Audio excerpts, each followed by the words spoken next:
हे भगवान नारायण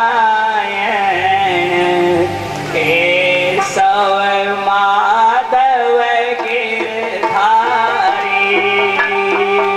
हे भगवान नारायण केशव माधव गिरधारी। भगवान दामोदर केशव माधव गिरधारी। हे भगवान नारायण केशव माधव गिरधारी। केशव माधव गिरधारी गोपाल राघव जनवारी। ओ केशव माधव गिरधारी गोपाल माधव गिरधारी।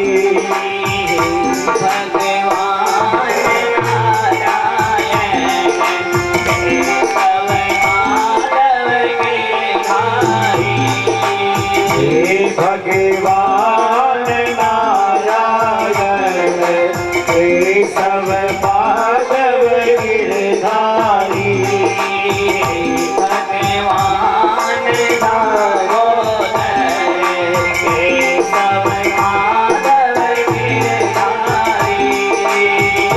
भगवान दामोदर केशव माधव गिरधारी।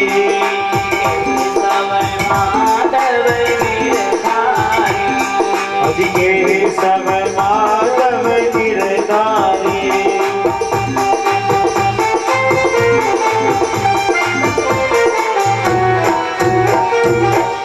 बोले कृष्णचंद्र भगवान की जय हो। शंकर भगवान की जय हो। पार्वती मैया की जय हो। हर हर महादेव शंभो। काय महाराज ब्राह्मणी कह रही है कि हे पार्वती बिना बताए घर नहीं छोड़ना है। और कहते तीर्थ यात्रा भी कोई स्त्री बिना पति के पति होते हुए जाती है तो वो स्वीकार्य नहीं है। फिर कहा है महाराज कि कभी भी किसी का अपमान नहीं करना है और कम खर्च करना है। खर्च कम करना महाराज। क्यों? नख सिख पैर के नाखून से शुरू होता है मामला और कहाँ तक जाता है? चोटी की आखिरी अणी तक जाओ। आखिरी अणी के मायने भी और रबड़ सोगा नहीं लगाओ। और पगा का अंगूठा का नाखून से श्रृंगार चालू है और आखिरी में जाए डटे से अगर करोड़ रुपए भी ले चल जाओ और पूरी छूट श्याम आता कम पड़ जाओ। ये तो कम पड़ गया छूट दिया बस। इसलिए कहा है कि कोई चीज का वो नहीं है, आपको कम से कम खर्च करना चाहिए। कहते हैं मासिक धर्म में कभी बाहर किसी देव का किसी संत पुरुष का दर्शन नहीं करें और बार बार घर में ताका जाकी नहीं करें। रसोई के भोजन को प्रसाद को परिंदे को इनको ज्यादातर नहीं दें। फिर कहा महाराज चतुर्थ दिन हो जाए तब फिर स्नान करके सर्वप्रथम अपने पति का मुख देखें और फिर जो है ठाकुर जी का मुख देखें। पति नहीं हो तो ठाकुर जी का मुख देखें।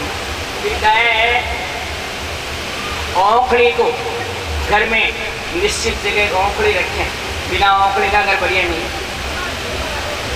जुआरी कहते हैं बुआरी होनी चाहिए घर में बढ़िया, लेकिन बुआरी जो है वो दिखती हुई नहीं होनी चाहिए।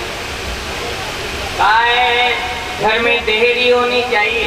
देहरी ये भी जरूरी है। फिर गाय महाराज कि ब्रह्मा विष्णु और महेश और विष्णु जी की जो लक्ष्मी जी पार्वती जी और स्वयं ब्रह्माणी जी जो सुख प्राप्त करती है न, इस प्रकार से धार्मिक, आस्तिक और संतोष और पति के अनुसार चलने वाली, उनके संबंधियों को मानने वाली, मीठा बोलने वाली, कम खर्च करने वाली ऐसी जो औरत होती है, उसको किसी प्रकार के जप तप अनुष्ठान व्रत की भी आवश्यकता नहीं है। वो सीधे वैकुंठ में जो लक्ष्मी जी को सुख प्राप्त है उसको प्राप्त होता है जी। इसलिए कहा है स्त्री को बेनिफिट दिया महाराज। पुरुष कोई भी धर्म करे तो आधा धर्म स्त्री के खाते में अपने आप ही चढ़ जाता है। कि तुम कौन था ना 100 रुपया दिया है ना भाई साहब, 50 बार मिलेगा, अपना आप ही चढ़ रहे खाता हूं। फिर कह जो पुरुष पाप करता है पूरा का पूरा ही पुरुष के पास रहता है, स्त्री के पास एक पैसा भी नहीं जाता। पुण्य तो आता गया लेकिन पाप पुरुष का आपके 0% में नहीं आएगा। फिर बताया कि स्त्री जो पाप करती है, स्त्री जो पाप करती है उसका आधा पाप पुरुष के खाते में चढ़ जाता है।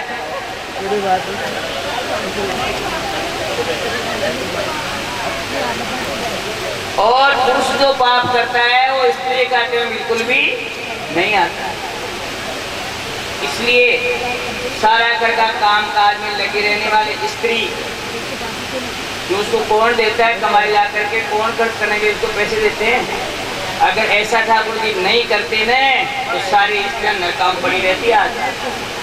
क्यों 10-10, 20-20 लाख रुपया कमा लिया हो, दोस्तों को नौकरी देगा सारे लिया देखो न, तो वो दान धर्म कहीं कड़ा सो करती वहाँ का जेब मरे जो वहाँ की मन मर्जी आओ जो पुरुष करे जे तो कहीं भी करो कहीं मत करो। लेकिन ठाकुर जी वहाँ से सिद्धांत बना दिया है कि जितना भी पुण्य होगा उसका आधा पुण्य जो है स्त्री के खाते में पुरुष के खाते से चढ़ जाएगा जी, और आधा पाप भी चल जाएगा उधर। कैसा वो पुण्य न करो फिर कहीं करा जब पुण्य न करो था को पाप तो आधो उड़ी जाएगी ना, आधो तो बचवा आदम थे दो लीजिए ज्ञान भी कर करा कोई ज्ञान बेर बात।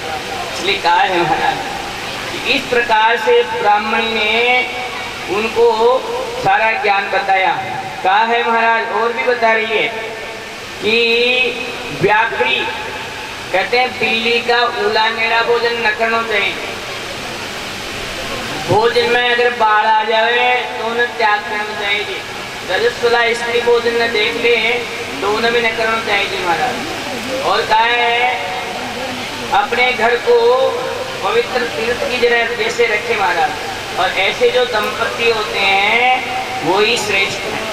घर में तुलसी जी का बेला होना चाहिए, घर में गाय होनी चाहिए। स्त्री के लिए बताया ये सब। स्त्री आस्तिक होनी चाहिए, नित्य जो है भगवान के धर्म कर्म के मंदिर इत्यादि में जाना चाहिए। और कहा है महाराज भक्तिमान हो और इस प्रकार से रह करके जो अपनी गृहस्थी चलाती है वो स्त्री वैकुंठ में लक्ष्मी जी का सुख प्राप्त करती है। बोले लक्ष्मी मैया की। इस प्रकार से ब्राह्मणी ने पार्वती जी को पातिव्रत्य धर्म की शिक्षा दी है। कभी भी स्त्री को पतिपरायण होना चाहिए, पति से विमुख नहीं होना चाहिए। ऐसी बातें बता करके ब्राह्मणी तो महाराज दक्षिणा प्राप्त करके और अपने घर पे चली गई। इधर जो है न बढ़िया जीवन हुआ, शादी में बढ़िया जौनार हुई, बढ़िया जीवन हुआ, सब प्रकार के माल बने, बढ़िया भोजन प्रसाद किया, देवताओं ने खूब नृत्य किया, खूब उत्साह किया महाराज। कहते हैं विवाह के उत्सव में सुंदर उत्सव रचाए गए। और कहते हैं फिर पार्वती जी है पतिव्रत धर्म की शिक्षा प्राप्त करने के बाद उनको जो है शिव जी को और पार्वती जी को जनवास में ले जाया गया। जनवास तो जानो तो सब आते हैं बरात उतार दिन जनवास तो गए 11 फेरा का हो जाए तो फेरा का बाद दुल्हन और दूल्हा दोनों जहाँ आकर रुके थे ना वहाँ की रेड़ी पूज, घर की रेड़ी पूज और फिर कार में बिठाओ गाड़ी घोड़ा में बिठा तो जनवासा लेकर के वहाँ जाए। और कहते हैं वहाँ जाने के बाद फिर उस कन्या को विदा करने लगे। वहाँ क्या हुआ महाराज? कहते हैं कि पार्वती जी रथ में बैठने लगी न तो कहते हैं महाराज जैसे कोई गाय से कोई बछड़ी छूट जाए और वो बछड़ी बार बार अपने माँ की ओर दौड़ती है, वो पल्लू पकड़े हुए शिव जी से छुड़ा छुड़ा करके वो जो पार्वती है ना, वो बिलक बिलक करके अपनी मैया मैना की ओर दौड़ने लगी। कभी पकड़ करके और पार्वती जी को जो है दूल्हे राजा के संग ले जाते और उसको जो ही पकड़ाते इतने देर में मैना जो है ना, जैसे कोई बछड़ी भाग जाए गाय उसके पीछे दौड़े ना, ऐसे वो मैना है ना, वो अपनी बछड़ी वाली उस पार्वती की ओर दौड़ने लग जाती, दोनों बीच में मिल जाती, माँ दौड़ते बेटी भागती। महाराज वो कहते हैं वो दिन ऐसा था कि उस दिन हिमाचल उस दृश्य को देख करके नैनों में नीर उतर आया महाराज, उसके भी आंखों में आंसू ढल गए। ऐसे पत्थर दिल वाले हिमालय राजा पर्वत है, वो भी अपने बेटी की विदाई पर अपने रोने को नहीं रोक पाया। महाराज कहते हैं बहुत देर तक ये लीला चलती रही। ऋषि मुनि आए, बोले कि विदाई का जो समय है मुहूर्त जो है वो हो गया है, अब जो है इस समय ज़्यादा इस प्रकार से करना ठीक नहीं है। बड़े बड़े ऋषि मुनियों ने मैना जी को समझाया, विशेष रूप से हिमाचल जी को कहा कि आप वहाँ पकड़ करके अपनी बिटिया रानी को जो है ना इसको विदा करें। महाराज हिमाचल जी आए, कहते मैनाक आया है, अपनी प्यारी सी बहन पार्वती जी को उठाया महाराज और रथ में बिठाया है। कहते हैं वो रथ जो जो दूर गया है तब से वहाँ खड़ी खड़ी सभी स्त्रियाँ और पुरुष जो महाराज उस रथ को देखते रहे। बहुत देर देखने के बाद उसके रथ के ध्वज को देखा, जब ध्वज भी देखना बंद हो गया महाराज तो उड़ती हुई धूली सी उसे देखते रहेगी। देखते देखते जब सब कुछ ओझल हो गया तो फिर अपने घर आए।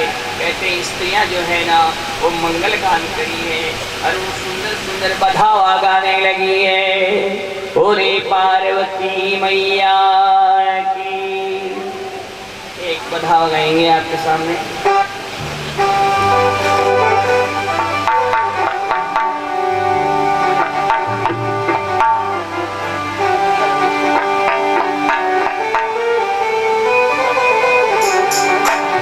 अज जय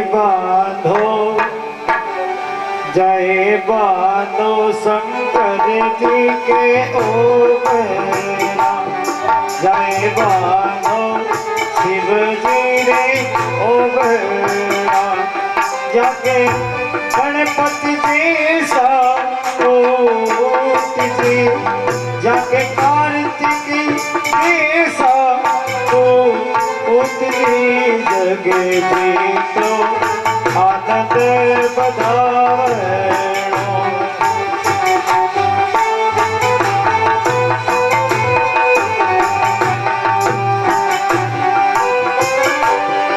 कस्तूरी बांधरेवा वण जी जगे जी तो आनंद बधावैणो।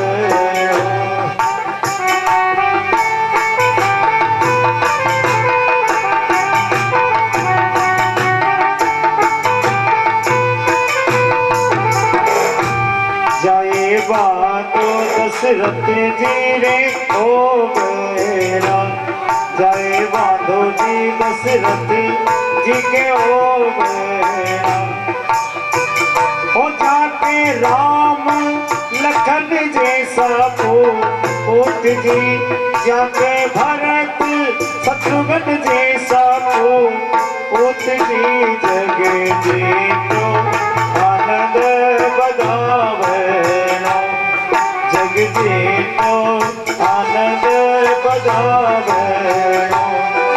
कस्तूरी बांधरे वाण जी, जग जी तो आनंद बधावैणो।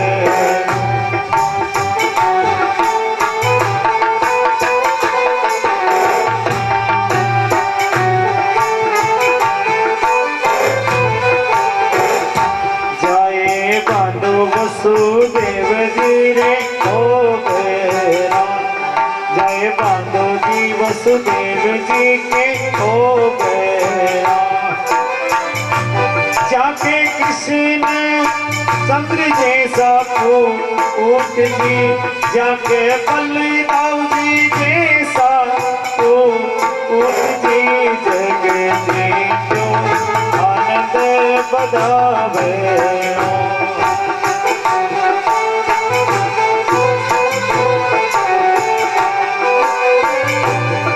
कस्तूरी कादरे बाण जी, कस्तूरी कादरे बाण जी, जग जी क्यों आनंद बधावे।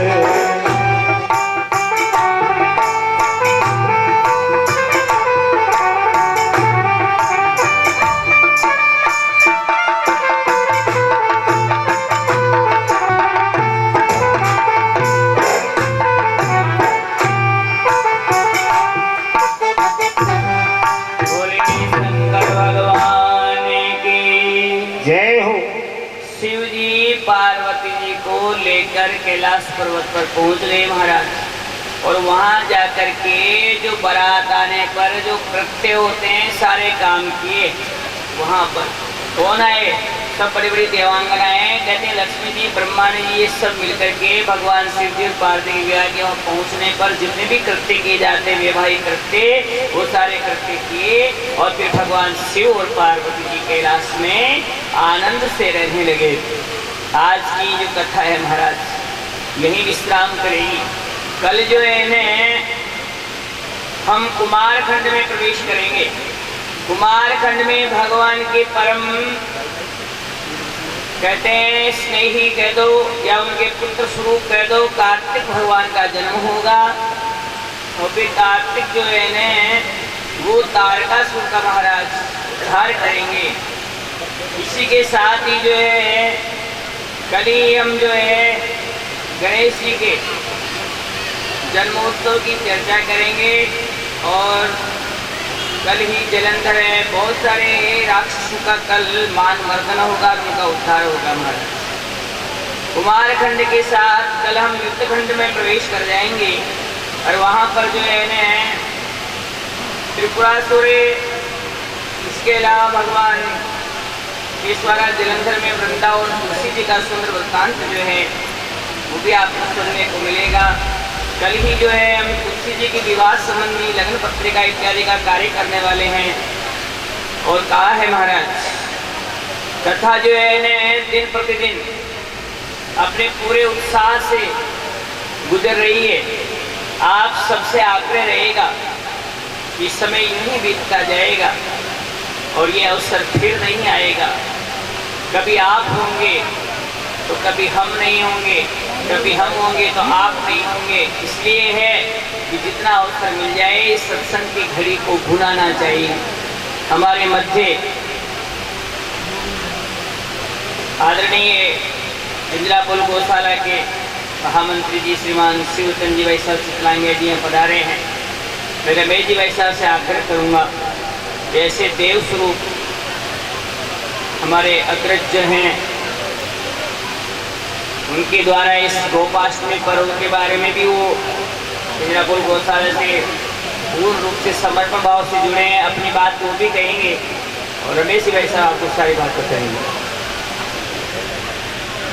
गौ माता की जय हो। व्यासपीठ को सादर नमन, विद्वजनों को और सरस्वती के उपासकों को सादर नमन। आप सभी माताओं बहनों को और गौ सेवकों को सादर नमन। बड़ा सौभाग्य का विषय है कि अपनी जो कथा है वह परवान चढ़ रही है और बहुत आप सभी लोग जो है बड़े उत्साह के साथ में भाग ले रहे हैं, कथामृत का पान कर रहे हैं। और मैं हमारे जो भाई साहब आए शिवरतन जी चितंगिया गृहस्थ संत हैं और इंदिरापुर गौशाला के महामंत्री का दायित्व निभा रहे हैं लंबे समय से। और इंदिरापुर गौशाला में 27 गोवंश हैं, उनकी देखरेख आपके ही नेतृत्व में हो रही है। एक बार ताली बजाकर आपका स्वागत करेंगे। आप सात्विक विचार वाले हैं, सादा जीवन उच्च विचार आपके जीवन का व्यक्तित्व का एक बहुत बड़ा अंग है।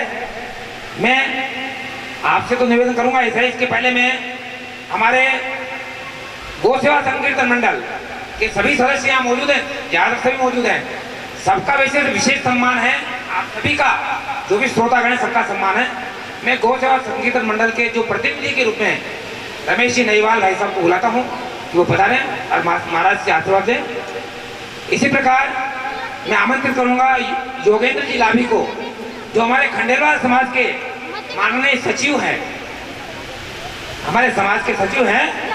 आप भी पधारें, आपका भी बहुत बहुत हार्दिक स्वागत है। भाई साहब जगदीश भाई साहब, जगदीश रावत जो बहुत ही आध्यात्मिक पुरुष हैं, पधारे हैं। एक बार आप भी पधारेंगे। और सभी आपका बहुत बहुत हृदय से हार्दिक स्वागत है। सभी हमारे सम्मानित हैं, आप सम्माननीय हैं, हमारे लिए आदरणीय हैं। आप सबका हृदय से बहुत बहुत आभार। आप इसी प्रकार हमें हमारा सम्मान बढ़ाते रहें, हमारा उत्साहवर्धन करते रहें और कथापथ का काम करने के लिए आप जरूर निश्चित रूप से पधारें। मैं शिवरतन जी भाई साहब जो कल अपना गोपाष्टमी का उत्सव में बता रहा था आपको, और आप थोड़ा सा हमें मार्गदर्शन दें। आप सभी लोगों के चरणों में सादर वंदन।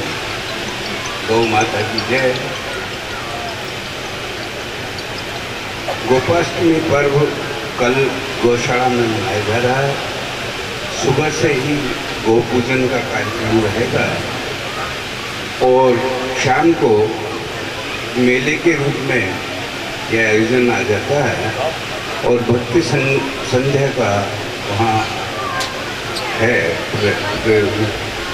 तो उस समय 6 बजे से 7 बजे से ये कार्यक्रम चालू होगा और उसके बाद प्रसादी भी वहाँ है।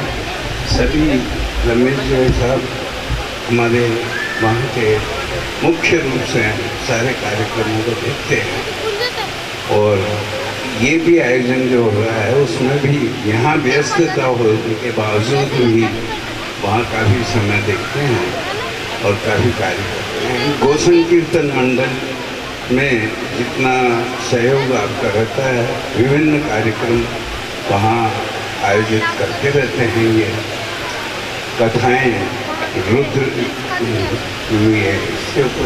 शिव पुराण की कथाएँ और कई तरह के आयोजन ये भाई साहब करते हैं और उससे काफ़ी गौ सेवा का लाभ लेते हैं। मैं इनका आभार प्रकट करता हूँ और महाराज जी के चरणों में, महाराज जी भी स्वयं भी गौ संकीर्तन मंडल के एक प्रमुख स्तंभ हैं और कीर्तन मंडल के माध्यम से गौ सेवा में निरत रहते हैं।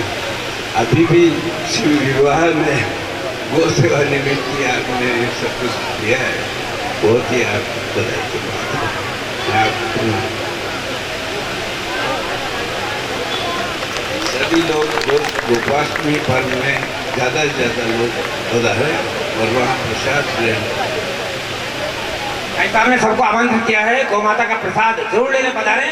बहुत ही स्वादिष्ट अमृतमय इस प्रकार का प्रसाद बनता है।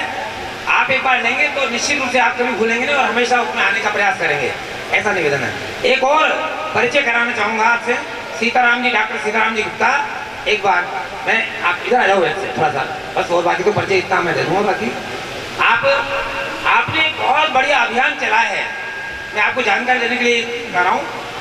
अपने जो 16 संस्कार होते हैं जीवन में, अंतिम संस्कार जो होता है वो सामान्यतः अपन लकड़ी से करते हैं। उसमें क्या होता है कि पेड़ काटे जाते हैं, उनकी लकड़ी काम में आती है, उससे प्रदूषण होता है, पर्यावरण दूषित होता है, हमें शुद्ध ऑक्सीजन नहीं मिल पाती है। आपने एक अभियान लिया है कि गो काष्ठ से अंतिम संस्कार हो, भले उसकी क्षमता हो या ना हो। अगर कोई उसका पैसा खर्च नहीं करने की क्षमता उसकी नहीं है, मान लो कर नहीं सकता है, तो आपने ऐसी व्यवस्था की कि उसको निःशुल्क फ्री में और वो गो काष्ठ से उसका संस्कार हो, इस प्रकार का अभियान आपने लिया है। और एक और बात है कि ये गो काष्ठ गोबर के तो काम आता ही है, उसमें साथ में पराली जिससे प्रदूषण फैलता है, जिसको जलाने से उसको मिलाकर और उसमें हवन की समिधा, हवन की सामग्री मिलाकर और गोमय समिधा आपने बनाई है। और अंतिम संस्कार में गौ माता का घी काम आए, अच्छी सब चीजें काम आए, इस प्रकार का आपका प्रयास है। 11 शमशान गृह आपने गोद लिए हैं यहाँ पर जयपुर में 150 में से, और इस प्रकार का आपका अभियान चल रहा है। मैं आपको बहुत बहुत साधुवाद धन्यवाद देता हूँ कि इस प्रकार आप अभियान में सफल हों और आप 251 कुंडी एक करवा रहे हैं। और गौशाला में ही आपने हमारे शिवतोषनी भाई साहब थे, उन्होंने इनको जगह का अनुमति दे दी है। 251 कुंडी यज्ञ फरवरी में होने वाला है, 11-12 फरवरी इसकी तारीख है लगभग। तो आप सभी भी उसमें सादर आमंत्रित हैं।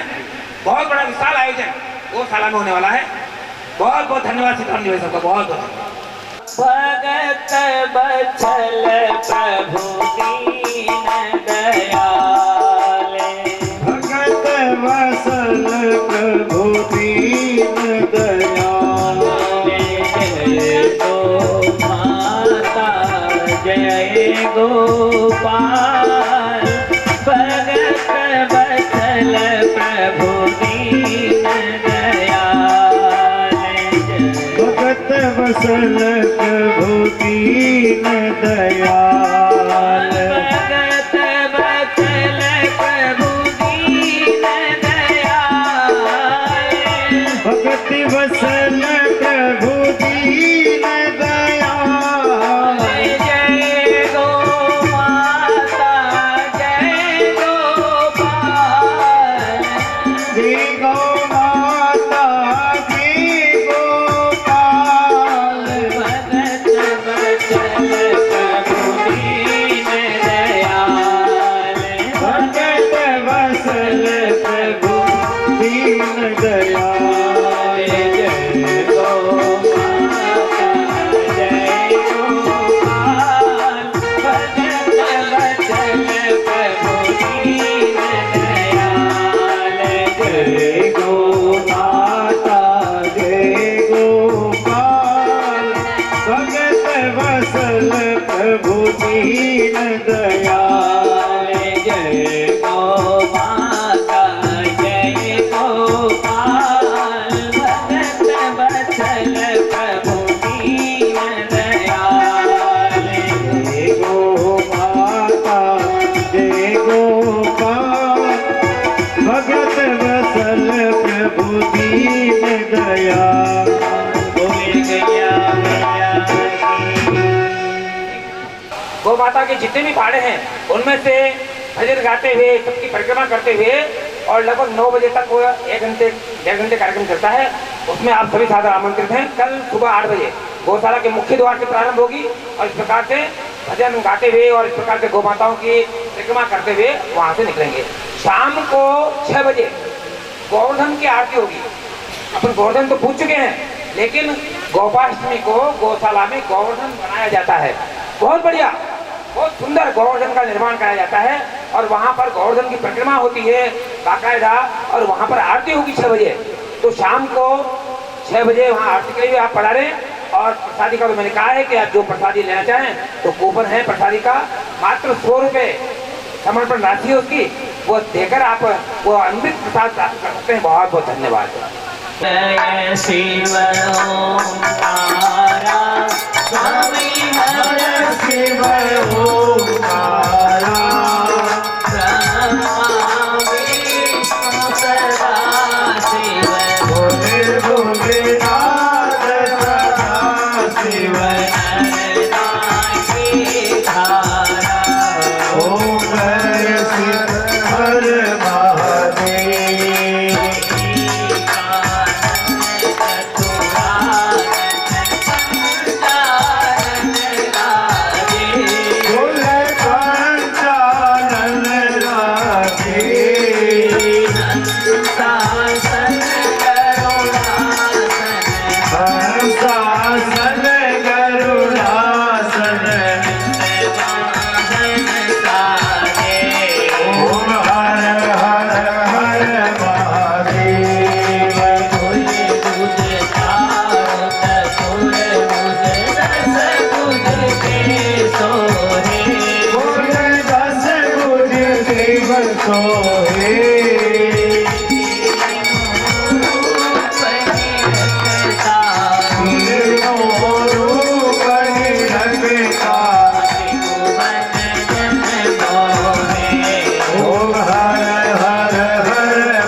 फूल झड़ता सुख करता दुख हरता जग करता जग भरता जग पालन करता ओम हर हर हर महादेव सदा शिव जानत विवेका शिवदानत अविवेका अक्षर के माथे वाक्षर के माथे ओम हर हर हर महादेव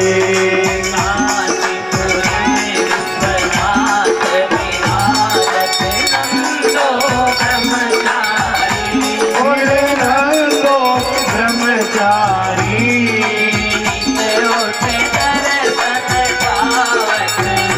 जी के दर्शन गावत ओम हर हर हर महादेव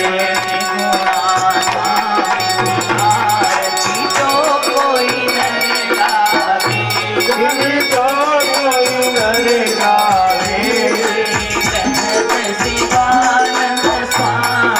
सत भोलानंद स्वामी ओम हर हर हर महादेव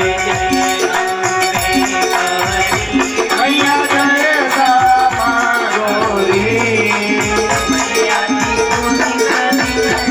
मैया जी को निस दिन जावत ओम जय अम्बे गौरी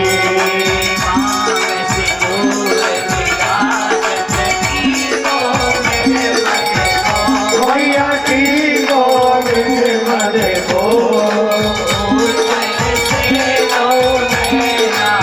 उज्ज्वल से दो नैना ओम जय अम्बे गौरी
तन्नो रुद्र प्रचोदयात्। ॐ कात्यायनै च विद्महे सर्वशक्त्यै च धीमहि तन्नो देवी प्रचोदयात्। श्रीवन्तिका बकुलचम्पक पाटलाब्जै पुण्या जजाते गर्वीर रसाल पुष्पे बिल्व प्रवाल तुलसी दल मंजरी भी संपूजयामि शिव शंकर मे प्रसीद।